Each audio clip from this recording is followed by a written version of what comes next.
Glenville State University here in the athletic department. We're down here in the Waco Center today with the Coaches Show, and our guest on today's segment is the Director of Golf Operations, Coach Bill Lilly.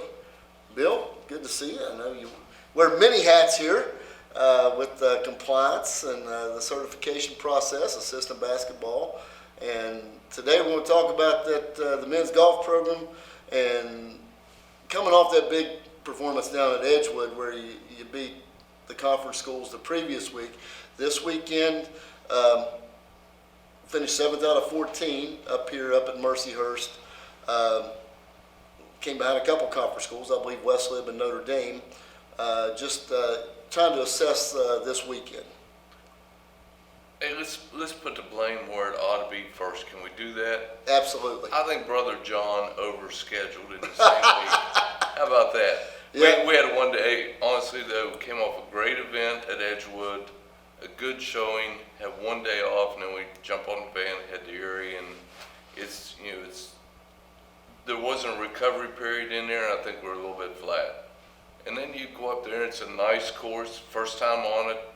The schools in the league that finished in front of us have all been up there before, but it was our first event, so you can come up with all the excuses in the world you need. Yeah. But we didn't play very sharp.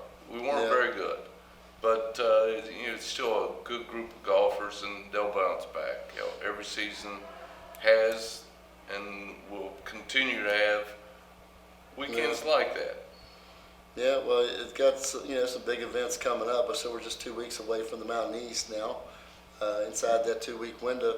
Again, I don't know the nuts and bolts of it. We were watching the scores on there, but just hearing the guys talking, and saw a couple of them today. So like that they were driving it fine, but they really gave away a lot of strokes in the short game, especially coming down the stretch. I tell you what, we started to make a run like you always do in those events like that. You sit there and watch a Ryder Cup and any team event.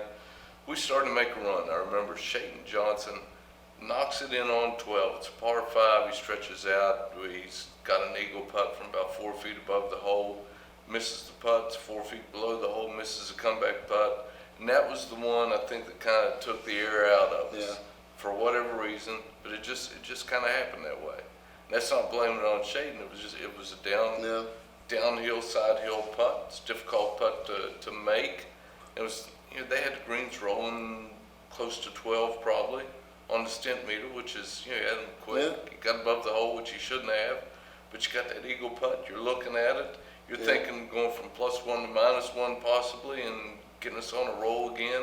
Instead, it's 4 feet up the hill. You got another stressful putt. That one doesn't drop, and it's just like, bam, your balloon explodes, and for whatever reason, boy, it explodes all throughout all 5 of them. So, with that being said, the lineup, you talk about some of the individuals, because at different times, there have been several players step up and, knock down some low numbers.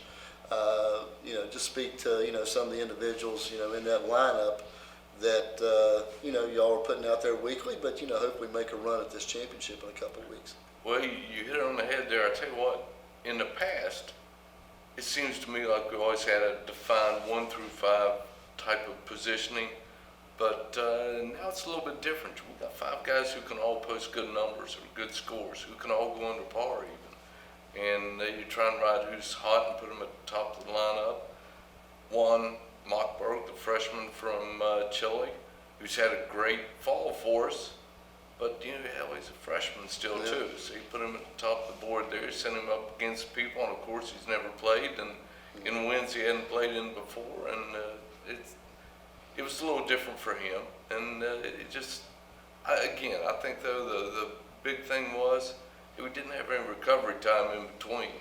Now, coming off a tournament where he played well, you think, hey, maybe this is going to work and it's going to be all right, but you get out, you ride 4 hours, 5 hours up, and you try and learn a course that you never played before. It just didn't work out the way we'd hoped. Yeah. But now, you got to rebound. That's the way the sport is.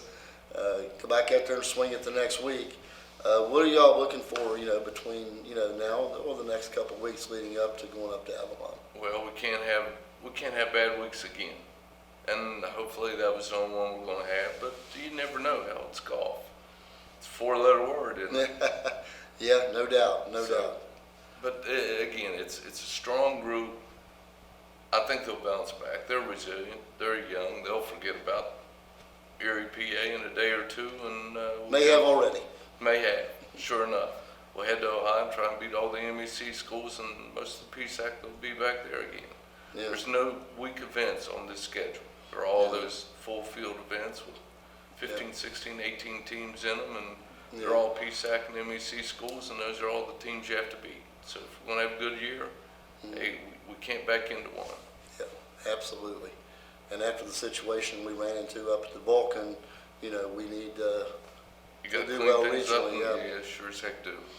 I'll tell you what, Bill, really appreciate you joining us today, and we'll chat again next week. So thank you for joining us here today, and thank you all for joining us out there. We'll see you next week.